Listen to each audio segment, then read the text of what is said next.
بسم الله الرحمن الرحيم اللهم كن لوليك الحجة بن الحسن صلواتك عليه وعلى آبائه في هذه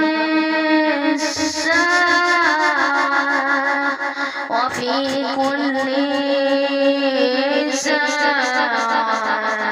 وليا وحافظا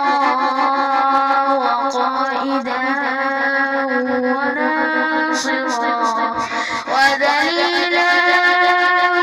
وعينا حتى تسكنه أرضك طوعا برحمتك يا